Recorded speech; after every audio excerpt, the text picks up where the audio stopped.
Il n'existe aucune dynamique sur laquelle il soit strictement impossible d'agir. Et toute conception des choses qui essaierait d'asseoir l'idée de quelque dynamique imperméable à toute action, est une conception erronée. Il est possible d'accélérer la croissance et la floraison d'une plante. De réaliser en quelques heures, ce qui prend habituellement des mois dans la nature. Sans que cela ne résulte nécessairement en quelques fruits dégradés. Comment ? Tout est question, soit du niveau des moyens technologiques, soit du niveau des pouvoirs psychiques, soit du niveau des techniques énergétiques dont vous disposez. En d'autres termes, tout est question du niveau de pouvoir dont vous disposez. Et le pouvoir inclut encore, en plus des éléments déjà évoqués, les connaissances techniques scientifiques et les connaissances techniques énergétiques dont vous disposez. Ce qui vous semble impossible à votre propre niveau de pouvoir, est tout à fait possible à un niveau de pouvoir significativement plus élevé que le vôtre. Donc vous avez systématiquement tort quand vous énoncez une impossibilité absolue. Tandis que vous avez fondamentalement raison quand vous souscrivez à la vérité fondamentale qui dit que tout est fondamentalement réalisable au sein de la réalité. Simplement c'est nonobstant le niveau de pouvoir requis. Ce n'est pas parce que, à votre niveau actuel de pouvoir, vous êtes incapable de marcher dans les airs ou de ressusciter les morts, que cela est impossible en soi pour l'être humain. Cela est certes impossible pour vous, mais cela sera possible pour un être humain qui aura atteint le niveau requis de pouvoir. Ce n'est pas parce que, au niveau actuel de vos moyens financiers, il vous est impossible de construire toute une ville. Que cela serait impossible en soi pour l'être humain.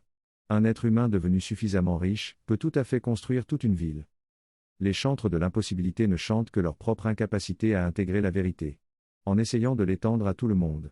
Ils diront qu'il est impossible d'atteindre un état intérieur permanent de sérénité. Or cela est tout à fait possible, c'est juste eux qui n'ont pas assez de pouvoir pour réaliser une telle chose. Ils diront qu'il est impossible de transcender la mort du corps physique. Or cela est tout à fait possible, c'est juste eux qui n'ont pas assez de pouvoir pour réaliser une telle chose.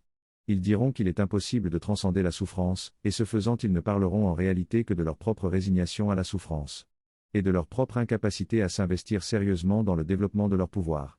Et ils diront que le pouvoir est mal en quelque façon, et cela ne sera rien d'autre que l'expression de leur totale ignorance de ce qu'est le pouvoir. Tout est question de pouvoir. Et chacun peut développer son niveau de pouvoir. Et au sein de la notion générale de pouvoir, chacun peut privilégier une forme de pouvoir ou une autre, La capacité de maîtriser vos émotions et vos pensées, la capacité de maîtriser votre sérénité intérieure et votre joie intérieure, est un pouvoir. La capacité de maîtriser la raison à des niveaux élevés, est un pouvoir. La capacité de maîtriser à un haut niveau des pouvoirs psychiques ou des pouvoirs énergétiques, est un pouvoir. Le fait de disposer de sources de revenus de haut niveau, et de disposer de réserves d'argent importantes, constitue un pouvoir. Le fait d'occuper des postes de haut niveau dans l'appareil étatique ou dans quelques grandes sociétés privées, constitue un pouvoir. Le fait d'avoir des génies énergiques à votre service et de pouvoir les mobiliser avec quelques rituels, constitue un pouvoir.